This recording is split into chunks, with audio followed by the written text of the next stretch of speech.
The Interior Minister, Ambrose Dery, says government does not have an interest in infringing on the rights of citizens to demonstrate. He's been defending the police's response to various demonstrations with court actions, insisting it is part of government's efforts to protect the citizenry. Responding to questions before Parliament's Public Accounts Committee, he warned that extremists could sometimes infiltrate the ranks of demonstrators if they are not held according to law and guided by police. He says government will both protect the rights of demonstrators and the citizenry. So before you come in, I would just love, I asked a specific question about a manual. So you have the manual.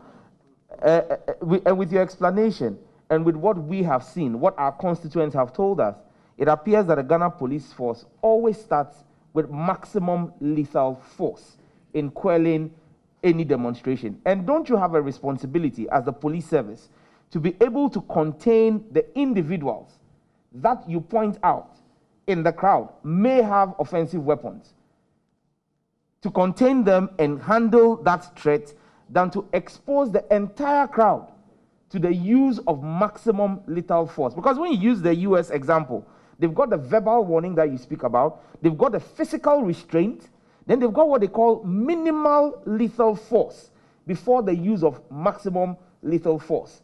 Our police service in Ghana appears to always start or lead with lethal force. Honorable Chairman, with the greatest respect, I will not refer to the US for any good examples of dealing with suspects. I would not. I cannot breathe in that thing. Ghana police should not get to that level. Please. Minister, our member for Ejura is not here today because of actions that were taken in Ejura yesterday. And please, so if you want to talk about policing, please. We saw police officers on display at Ejura yesterday, so be minded by that. Please, Honorable Chairman, I thought that we're asking questions to get explanations. And let me talk. The IGP would be addressing the issues of Ejura after this. And I think that we should allow that. Let me say that I, at various levels, as a citizen, as a lawyer, we have had problems over the years. George, my nephew, you may listen. We've had problems over the years. We've been part of demonstrations. As students, we've suffered a lot of, beatings and all that. It is a thing that I am passionate about checking. The right to demonstrate in Ghana must be respected, and government is committed to doing that. No question. Listen well, listen well. There's a misunderstanding. Nobody asks anybody to apply to the police for a permit to demonstrate. No.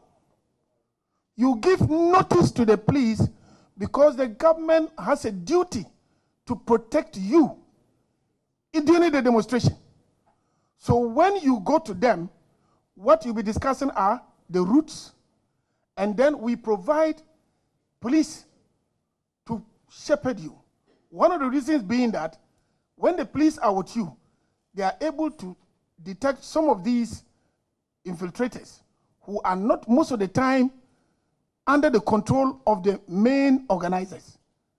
But we've had a problem. The problem has always been that when it happens, the investigations about who did what becomes a problem. Honorable Chairman, if I may. Honorable Chairman, I think this is a serious matter. We have a proposal, even before, while we deal with this, that we need a piece of equipment that is very, very critical. Body cams. Body cams. We need them to put them on our security personnel. It will give us a video of what transpired at the critical times for us to be able to tell who exactly did what. The standard police procedures are in place. But Mr. Chairman, Honorable Chairman, let me sound that we are, you see, honorable members, these are, shall we listen to the minister? You see, please. We are in very critical conditions, seriously. Look, we shouldn't rule out that extremists can use our demonstrations to cause problems. We shouldn't rule that out at all. And it's not going to benefit any of us here. If a police is found to have dealt unfairly with any person, I and the rest of us should be. Who are they demonstrating? They are our children. The youth of this country, they are our children. So who is going to come out of that? But sometimes we need to educate ourselves about what the issues are. Look, he would address Ejura, and at the end of the day, you get